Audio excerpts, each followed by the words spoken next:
Aloysi Kjærs her med RenSolskin, og dagens video skal handle om depression. Det er en video, jeg har vil lave i længere tid, og nu fik jeg så en mail af en af mine gamle venner fra Sønderjylland om jeg ikke kunne lave en film om depression og om nogle af de fysiske lidelser han havde, men jeg vil lige holde de to ting adskilt. Så om depression, og jeg tror det er en god idé lige fra start at gøre klart, hvad er forskellen på ting som depression og sorg for eksempel. Og jeg tror, at sorg er, når vi mister et eller andet, som vi har været virkelig glade for, eller noget, som vi har puttet rigtig meget vigtighed, energi over i. Hvorimod, hvis det er ved depression, så mister vi i højere grad os selv. Vi mister forbindelsen, vi bliver afskåret til os selv. Så fra at i en sorg, at der er et eller andet, der er så vigtigt, du har mistet, at du derfor er ked af det, til at du på en depression, at alt bliver ligegyldigt. Du bliver ligeglad med dig selv, du bliver ligeglad med, hvad der sker. Det vil sige, at der er ikke noget, der virkelig er vigtigt. Hvorimod der typisk er noget, der er meget, meget vigtigt, hvis du lider under sorg. Jeg tror også, at man kan få en depression ved eller igennem at miste et menneske.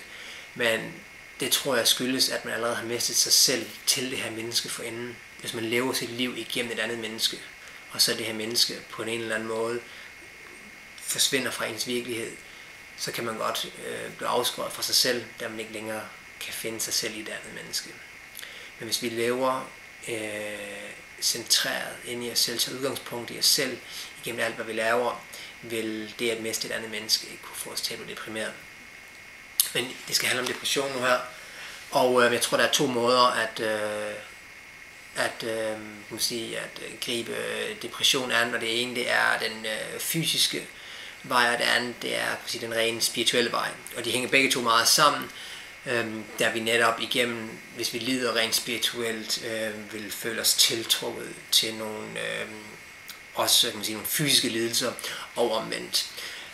Men jeg vil lige i første omgang komme lidt ind omkring de spirituelle ting, og hvad en depression rent faktisk er. Som sagt, jeg tror, at depression er, at når vi mister forbindelsen til os selv. Grunden til det kommer er, at vi går på kompromis med os selv. Og det er heller ikke let i det samfund, vi lever i nu her, hvor hele vores system, hele vores økonomi er afhængig af og bygget op omkring, at vi har en masse mennesker, der ikke er helt tilfredse, der ikke eller let kan blive påvirket til, at de ikke er tilfredse. Det vil sige, at du har nogle mennesker, der ikke er helt tilfredse, medmindre de lige får den her ene ting, og lige det her tøj, og lige den her gadget, og lige den her application, og alle de her ting. Hvis vi havde folk, der fra den ene der til den anden her i Danmark, var 100% tilfredse og ikke behøvede noget længere, hele vores økonomi vil kollapse på ingen tid. Så vi har et system, der er afhængigt af, at du ikke er 100% dybt forelsket med dig selv, og ikke behøver nogen ydre stimuli for at have det godt med dig selv. Og det er jo alt lige fra alle de her elektroniske ting til, en ting er jo computer og den slags ting, men noget mere sådan med iPhone og med mode og design, og alt har en udløbsdato, fordi vi konstant ikke kan være tilfreds med de her ting. Så det er bare godt nok lige at huske på de her ting, at når vi hele tiden kigger mod systemet, hvorfor kan I ikke hjælpe mig? Det er ikke i systemets interesse at hjælpe dig.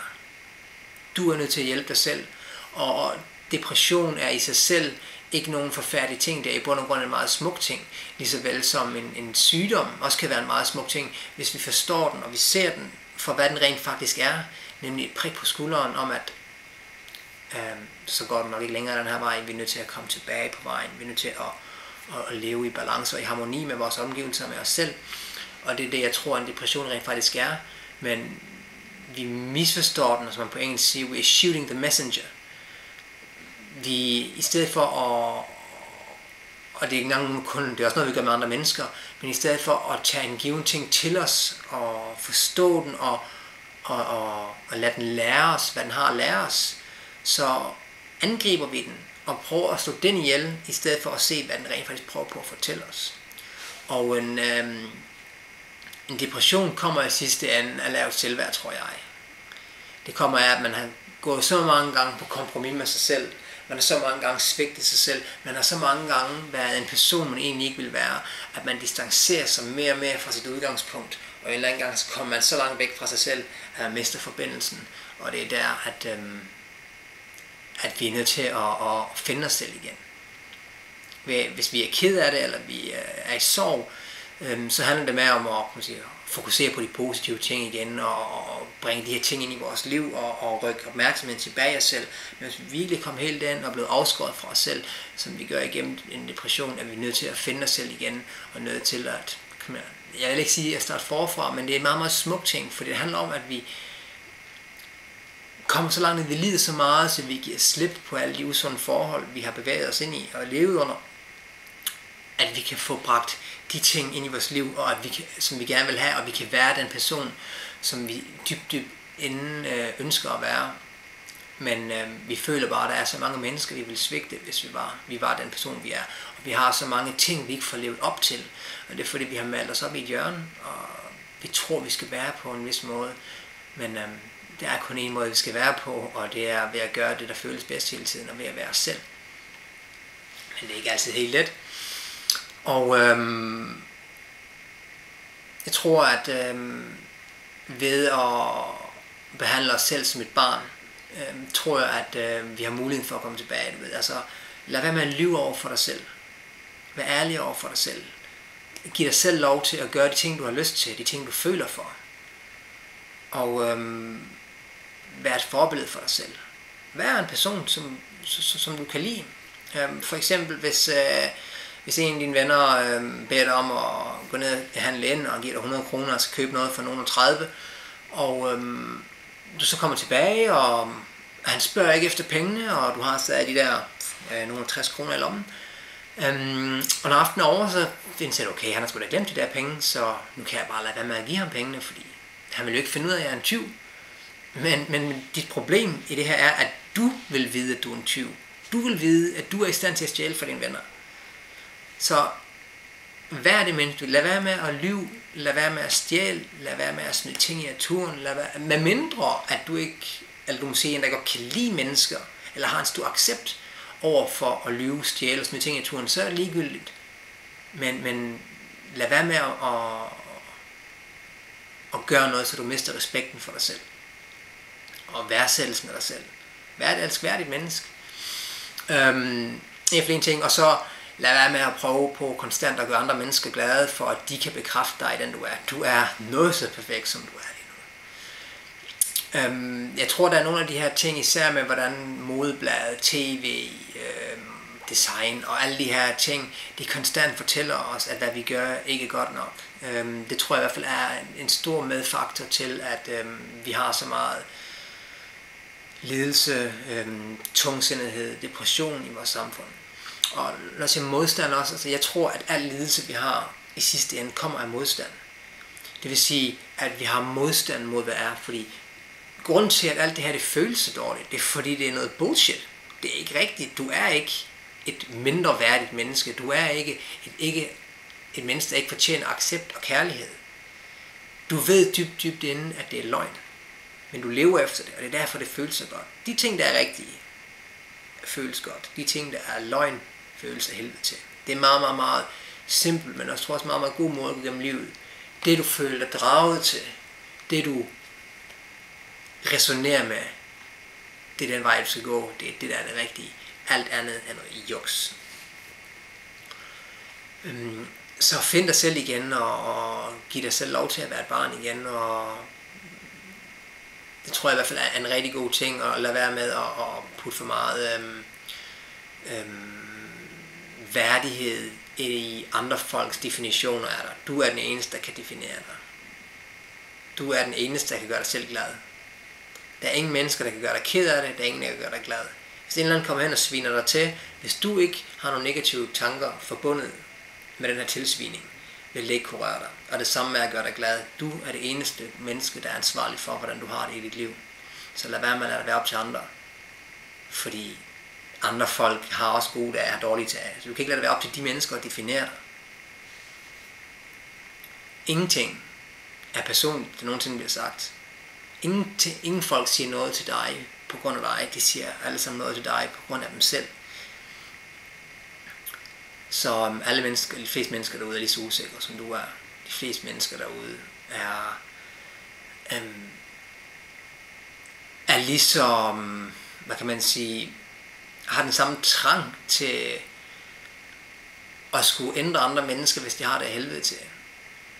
Så hvis der er et menneske, der du kan mærke, det virkelig prøver at give dig indtrykket af, at du er god nok, som du er, så kan du være forholdsvis sikker på, at det her menneske måske ikke accepterer sig selv helt. Så tag det alt sammen med et gran salt, og vide, at du er den eneste, der har svarene til dit liv. Så for at jeg skal prøve at gøre det her lidt kort, for at det ikke skal være løgn til, det er faktisk video nummer 3, jeg allerede optager, fordi de andre de bliver langt over en halv time. Jeg vil gerne holde den her lidt kort, så har jeg lavet en liste over nogle gode råd, jeg kan give. Så dem vil jeg lige liste op lige om lidt, og så vil jeg lige kort komme ind over med hensyn til den fysiske måde at behandle en depression på.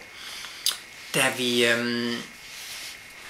rigtig mange mennesker, der er kommet af med deres depression via detox. Der kan være mange årsager til, at vi er deprimeret, og de fysiske og de mentale, spirituelle ting hænger meget sammen. Og vi har rigtig mange mennesker, der især er meget, meget, meget sure. De har meget syre i sig, meget, meget lav pH-værdi. Og det går blandt andet ud over vores nyrer, som så igen går ud over vores binyrer. Vores binyrer producerer en række hormoner, blandt andet adrenalin og kortisol. De her 2 hormoner har vist sig at være meget afgørende og meget udslagsgivende i folk, der er deprimeret og kommer af med deres depression igen. Så ved at vores krop, eller vores binyrer for den sags skyld, producerer den rette mængde af de her hormoner, vil vi være i et afbalanceret niveau. For at vi får genetableret det her afbalancerede niveau, vil vi have mulighed for at finde tilbage til et mere afbalanceret state of mind, altså et stadie af velvære. Og det tror jeg er en rigtig god ting, og der er rigtig meget af den mad, vi spiser nu her, der er blandt andet kød, og jeg tror især kød fra dyr, der har lidt utrolig meget. Og det er igen de 2 veje, man kan se det. Man ser det er lidelse, man får. Det er derfor den fysiske side af, at det går ind og ødelægger, eller forværrer vores binyrer, som så gør, at vi ikke får produceret så meget adrenalin selv, og at vores kortisolproduktion er ude af proportioner. Noget andet er vores skjoldbruskkirtel, som regulerer produktionen af hormoner. Og der har også været der er en lang række mennesker, der er kommet af med deres depression ved at få, kan man sige, afgiftet eller få renset deres skjoldbruskkirtel ud.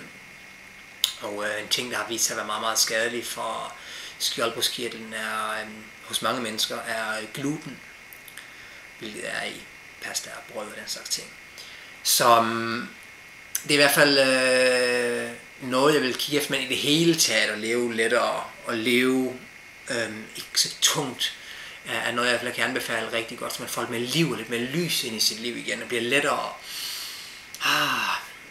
Det er for noget, jeg rigtig godt kan anbefale, men især, og muligvis noget, jeg laver en video mere om, men i hvert fald de 2 ting, hvis du lider under depression, jeg vil kigge under, det er skjoldbruskkirtlen og binyrerne. Så få renset ud, og det vil alle de bedste råd, jeg kan give i hvert fald i forbindelse med depression.